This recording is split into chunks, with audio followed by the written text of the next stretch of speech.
Anda kembali di Rumah Pemilu, Saudara. Publik dibuat geger, banyak yang masih bertanya-tanya, kemudian juga kaget kenapa kemudian Prabowo Subianto memilih Gibran Rakabuming Raka menjadi pasangannya atau yang akan melenggang nanti ke Pilpres 2024. Apa alasan Koalisi Indonesia Maju, kemudian juga bagaimana dengan sosok-sosok lain pendamping Prabowo yang memang secara survei banyak kemudian dikatakan ini ada di tingkat teratas lah begitu ya. Kita akan bahas langsung bersama dengan perwakilan Koalisi Indonesia Maju yang juga sebenarnya ini adalah Sekretaris Jenderal dari Partai Amanat Nasional.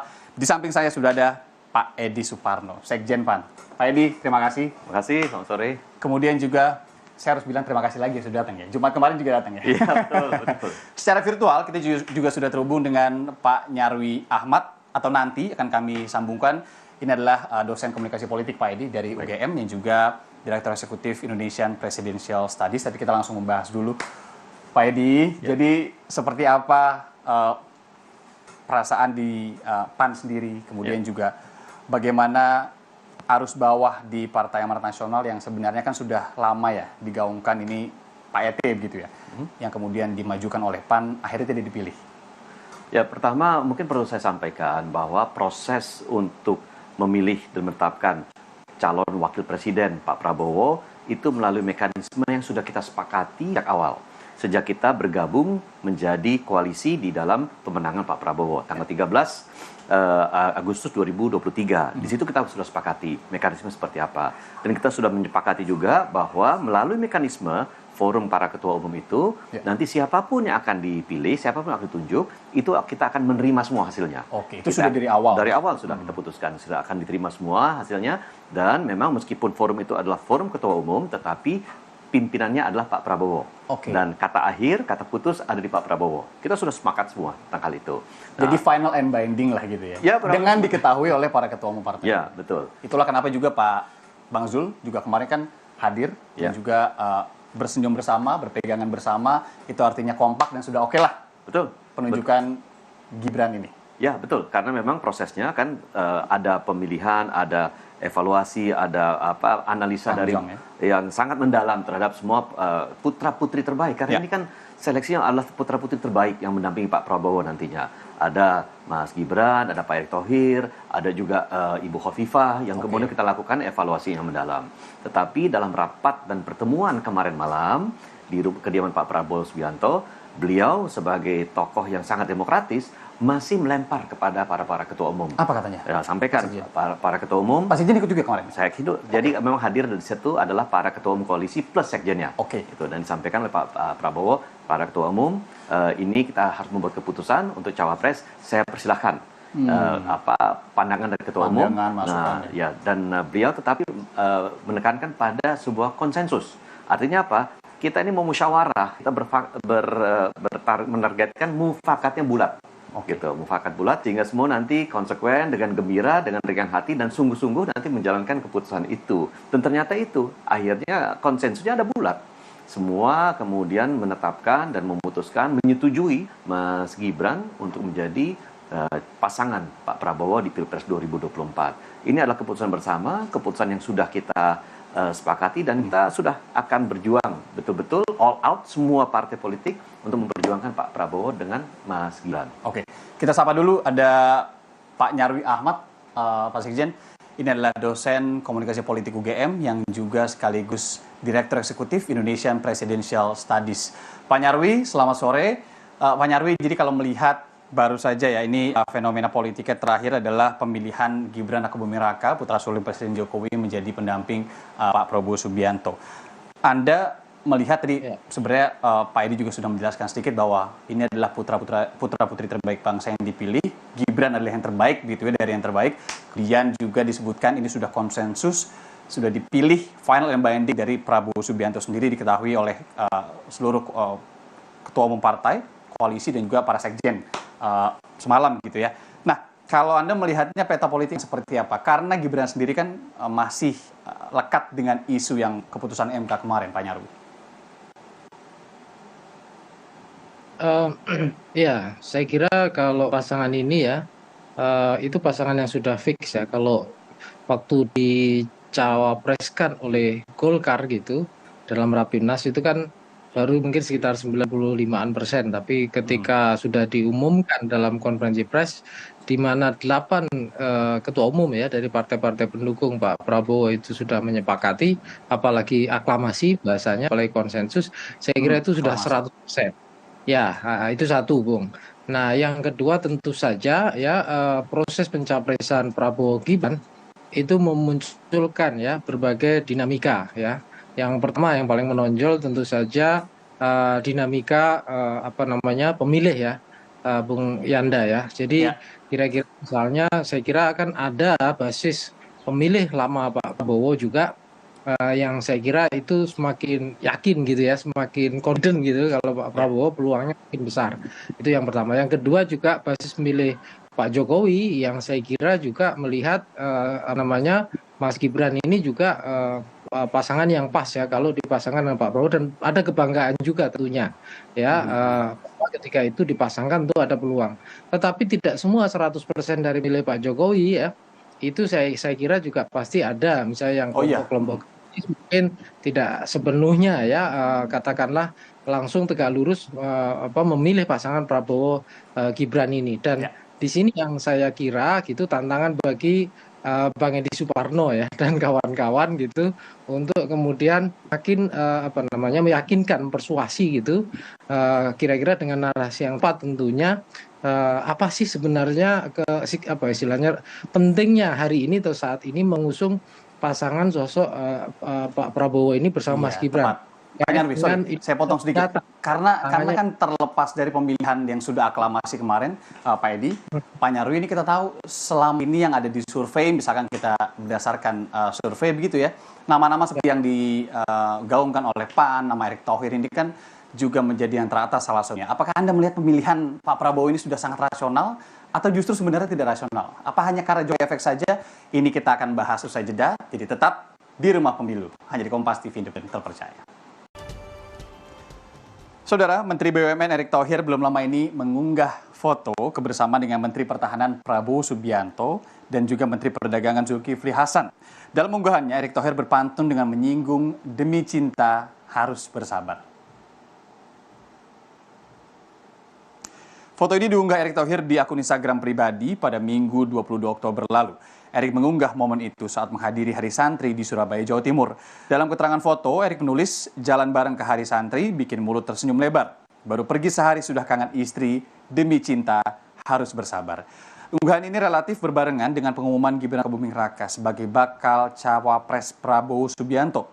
Sebelumnya, Erick pun disebut-sebut sebagai bakal cawapres potensial Prabowo Subianto.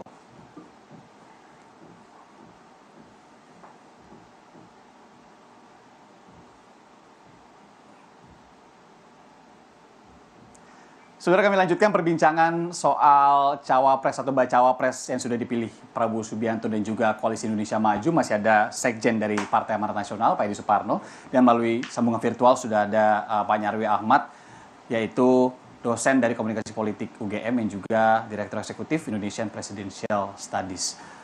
Pak Edi, berikan kami gambaran paling rasional ke publik juga. Kenapa kemudian Gibran yang dipilih sih, Pak? Kemudian kenapa tidak Erick Thohir? Meskipun sudah disebutkan prosesnya begitu ya, tapi pertimbangan rasionalnya apa? Apa kemudian deal yang diberikan? Apakah ini benar-benar mempertimbangkan Jokowi efeknya atau seperti apa? Ada beberapa hal yang mungkin menjadi dasar pertimbangan yang bisa saya sampaikan di sini. Pertama, Mas Gibran itu representasi dari kaum muda milenial yang memang merupakan 52-54% pemilih di tahun 2024 besok. Jadi Mas Gibran bisa berbicara dengan bahasa kaum milenial, kaum muda, kaum pemilih pemula. Mas Gibran bisa berbicara dan bisa menyampaikan hal-hal yang menjadi kegundahan kaum milenial tersebut. Dan ini menurut saya sangat penting karena suaranya sangat menentukan. Kaum muda milenial ini kan membutuhkan sesuatu yang real, ya, membutuhkan sesuatu yang real. Apa yang bisa dilakukan dan apa langkahnya? Apakah itu rasional, logis atau tidak? Saya kira Mas Gibran sebagai tokoh muda itu bisa memberikan persepsi kepada teman-teman pemilih pemula dan milenial tentang hal-hal yang menjadi kegundahan mereka dan bisa disampaikan dalam bahasa mereka. Itu pertama. Kedua, Mas Gibran merupakan tokoh Jawa Tengah. Ya. Mas Gibran itu kita sudah pantau salah satu kandidat, sesungguhnya salah satu kandidat terkuat untuk Pilgub Jawa Tengah, andai kata beliau tidak dinominasikan sebagai cawapresnya Pak Prabowo. Dan saya kira mungkin saat ini adalah kandidat yang terkuat di sana. Jadi artinya apa? Ketokohannya di Jawa Tengah sudah sangat kuat. Dan kita memang membutuhkan basis kekuatan suara di Jawa Tengah. Termasuk pengalamannya di pemerintahan? Dan termasuk pengalaman di pemerintahan meskipun singkat, tetapi paling tidak sudah mengecap apa rasanya menjadi pejabat publik. Sudah bisa berhadapan dengan media, berhadapan dengan rakyat, berhadapan dengan DPR. Dengan media itu salah satu ya? Ya, disebutkan kan? Ya, membutuhkan keahlian untuk itu. Ya. Dan ketiga juga ya kita kan mengusung tema keberlanjutan. Ya. Mas Gibran merupakan representasi dari keberlanjutan itu.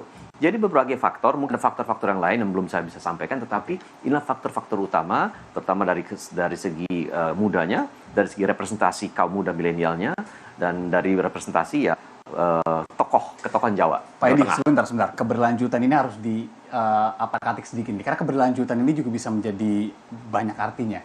Apakah kemudian keberlanjutan program-program Pak Jokowi yang berhasil, misalkan, atau keberlanjutan keluarga? Karena ini sangat kental sekali isu ini beberapa hari belakang. Terima kasih, dan saya ingin mengkoreksi dan memberikan tekanan yang sangat tegas di sini bahwa ini adalah keberlanjutan program-program pemerintah yang akan dilaksanakan Pak Jokowi selama 10 tahun dan beliau memerintah. Jadi keberlanjutan di situ. Bagaimana kita membuat fondasi pemerintahan, membuat fondasi pembangunan ekonomi, sosial, kemasyarakatan, lapangan kerja, industrialisasi, ya, kemandirian energi, kemandirian pangan yang kuat. Nah, ini akan kita lanjutkan yang ke depannya. bagus lah pokoknya dari Pak Jokowi. Pasti, karena itu kan dibutuhkan oleh masyarakat dan dirasakan manfaatnya oleh masyarakat sekarang. Kita lihat bagaimana Pak Jokowi dengan tegas dan sigap menangani COVID, dan ini penanganan COVID ya terbaik, salah satu terbaik di dunia ada di Indonesia. Jadi saya kira hal-hal seperti ini saya kira merupakan contoh dari keberlanjutan yang kita laksanakan, termasuk juga pembangunan infrastruktur, kemandirian energi, hilirisasi, industrialisasi menurut saya sangat penting untuk dilaksanakan. Pak Nyarwi, gimana? Kira-kira penjelasan Pak Edi tadi, sudah rasionalkah menurut Anda kalau dari sisi komunikasi politik? Ya, begini, kalau dari sisi proses pemilihan kandidat ya, orang sebut kandidasi ya. Ini apa yang disampaikan Bang Edi ini ibaratnya market oriented presidential kandidasi. Jadi model memilih sosok pasangan capres-cawapres yang didasarkan betul pada kebutuhan apa yang terjadi di pasar. Contoh tadi ya, kalau misalnya mayoritas pemilihnya itu segmennya muda 52 sampai 34 tadi, maka dibutuhkan pendamping cawapres yang juga representasi anak muda. Dan bahkan bisa menarik ya suara kalangan anak muda gitu Bung Yanda. Nah, terus misalnya kalau untuk memenangkan ya peluang ya battleground itu yang menarik untuk dimasuki Jawa Tengah, maka kemudian ya cawapres yang benar-benar berasal dari Jawa Tengah dan punya basis dukungan kan gitu.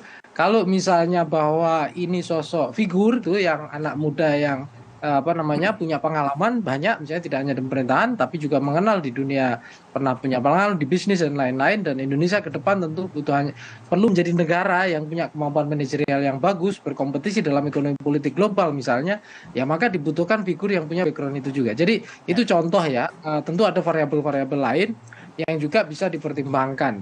Dan sekarang ini Bung Yanda ya, ini juga sudah jadi tren ketika sosok kandidat dipilih baik dalam pilpres maupun pileg dan yang lain juga pilkada, itu memang selalu mempertimbangkan kondisi di lapangan. Meskipun juga ada beberapa survei ya yang katanya Mas Gibran belum juga paling atas, tetapi kan ada pasar yang bisa diharapkan. Nah itu kan contoh gitu ya. Nah rasional yang lain, misalnya tadi argumen yang lain soal yang kedua ya, soal keberlanjutan. Pada aspek ini mungkin saya agak berbeda dengan Bang Edi Suparno ya. Silakan. Artinya keberlanjutan ini kan saya kira tidak hanya dengan Mas Gibran. Di sana banyak sekali ya para orang-orang yang pernah membantu Pak Jokowi yang juga mengerti betul di level pemerintahan, di level pusat ya ketika bekerja bersama dengan Pak Jokowi. Nah, di situ kan ada banyak juga yang masuk nominasi ganda cawapres ya. Contohnya tadi yang ditampilkan di Instagram tadi Bang Erick Thohir misalnya, yang sebelumnya juga disuarakan oleh Bang Edi kan gitu. Tetapi tentu saja ada beberapa hal terkait dengan trust ya, mungkin bisa jadi kalau kita bicara lingkungan dalam pengelolaan stakeholder gitu ya. Ini kan juga bukan hanya pemerintahan Pak Jokowi saja, tapi trust ke Pak Jokowi juga bisa jadi itu juga melekat pada brand keluarga Pak Jokowi. Nah di situ kan soal garanti bagaimana Indonesia ini ke depan ya diarahkan pembangunan seperti apa gitu kan.